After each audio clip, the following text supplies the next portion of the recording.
Hey there. Welcome to my YouTube channel. Today, I'm gonna tell you what are the facts on coronavirus aren't all scary. So why so much fear? According to Elias.Jr. of USA Today, pressure to create a coronavirus vaccine is increasing by the day, but for a safe vaccine to enter the market, it takes time. Coronavirus has the world on edge. The outbreak is now a global pandemic, and 7 weeks after the first U.S. case was announced outside Seattle, the number of people in the U.S. now known to be infected with the new strain has surpassed 1,000, with 38 dead. And the numbers keep climbing. Coast to coast, large public gatherings and major events have been cancelled. Employees have been told to work from home, universities have moved all classes online, and elementary schools have closed for sanitizing. The stock market has seen meteoric crashes. Declarations of emergency are being proclaimed, and New York has deployed the National Guard to the hard-hit city of New Rochelle, north of New York City. As the number of confirmed cases of illness grows, so too does the nation's collective uncertainty. Psychologists and public health experts say public anxiety is high, and it's largely fueled by a feeling of powerlessness. When we feel, "Oh my God, there's a new boogeyman out there," it comes with extra fear, said David Rapink, an expert on risk communication. When we don't understand something, that leaves us feeling like we don't know everything we need to know to protect ourselves. That equals to powerlessness, vulnerability. Coronavirus explained, everything to know, from symptoms to how to prepare. The spread of the new coronavirus is not just a public health crisis. It's a global event pervading nearly every aspect of people's lives, causing them to worry not only about getting sick themselves but about grandma's health, what to do with out-of-school kids, and how to absorb their rapidly shrinking 401 ks.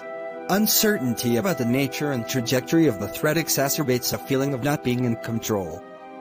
It's a new, unknown illness. We don't know how severe it's going to be, and we don't know how concerned to be, said Lynn Bufka, Associate Executive Director for Research and Policy at the American Psychological Association and an expert on anxiety, stress and cultural issues. The idea that we can hopefully reduce transmissions through really good hand washing feels insufficient. It's not anything new. And how will you know if you've done it well enough?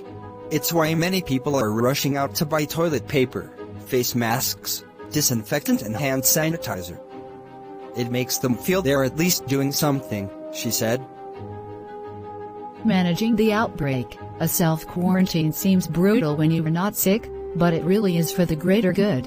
Fear of the unknown. Part of what drives feelings of anxiety is a lack of information. The virus is new, and there remain many questions about the illness it causes. Most people haven't had it, nor do they know someone who has. Experts say that matters. We understand the flu, we have personal experience with it. That makes it less scary, Bufka said. We know what to expect with something like that. As humans, we can read information, hear information from others and take all that in, but personal experience makes a difference. Even as confirmed cases of the virus increase, the more people learn, the better they'll feel. We've filled in some of the blanks, Rapik said. We know who this affects. We know how it spreads. We know who is more vulnerable and who is less vulnerable. That knowledge is disinfectant. A looming threat. David Clark, a clinical psychologist and author of The Runaway Mind, said public fear may be heightened because of looming vulnerability. When a danger or threat is gradually approaching, it tends to be more frightening to us than, let's say, if danger were to appear all of a sudden, Clark said of theory.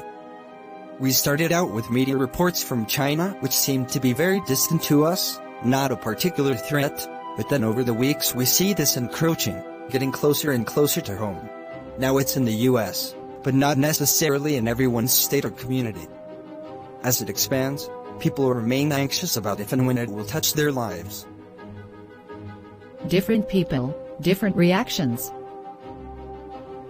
Not everyone reacts to epidemics the same way. Some people are cautious, washing their hands for the time it takes to sing 2 happy birthdays. Some only 1 round. Others are stockpiling food and medicine as if an apocalypse were imminent. Clark says that when news is mixed, people can choose to focus on the good or the bad. The good news is, for most people, the illness caused by the coronavirus is generally mild and the flu-like symptoms of fever and cough don't last long. The bad news is the virus is novel and highly contagious, and right now there's no vaccine. The elderly and those with compromised immune systems or chronic diseases can become very sick and in some cases die. Whether people fixate on the good or the bad has a lot to do with who they are. There are people who are particularly concerned about illness, disease. They feel a heightened sense of their own mortality, Clark said. They're paying more attention to the bad news side of the messaging and probably having a harder time processing the good news side. The appearance of mixed messages.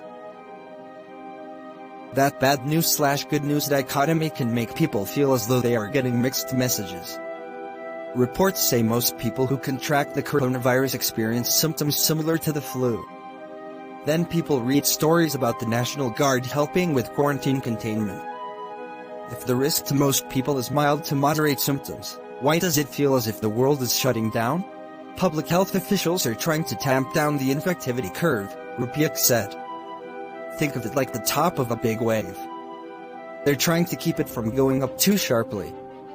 If it goes up too fast and too high, the people who need health care will be crowding hospitals all at once, making it impossible for everybody who needs it to get care. As President Donald Trump sought to reassure nervous Americans, some of his public statements also contradicted public health officials. He drew considerable fire last month for suggesting at a rally that the virus would take care of itself as spring approached. It looks like by April, he told supporters on the eve of the presidential primary in New Hampshire. You know, in theory, when it gets a little warmer, it miraculously goes away. Hope that's true, but we are doing great in our country. This week Trump's remarks took a marked turn when he said that the epidemic blindsided the world, that the challenge was not our country's fault, and that a very dramatic stimulus was needed to staunch plummeting markets. The role of the media. Health experts say the media has an important role to play. It must dispense accurate information without being sensational, and it must avoid exploiting people's fears. A blog post from the Poynter Institute, which trains journalists, noted that saying deadly virus can be misleading, because the virus is not deadly for most people. People should also limit their media exposure, experts say. They caution against reading about the outbreak obsessively and recommend getting needed information and moving on. The best thing is to find some trusted sources, the outlets which are providing accurate information, and be cautious about social media, Bufka said. You don't have to be constantly seeking information. Bufka says that in times of uncertainty, people should strive for emotional balance. Maintain routines. Find someone who can help check fears and concerns. Don't talk frequently to the friend who's in a frenzy about it.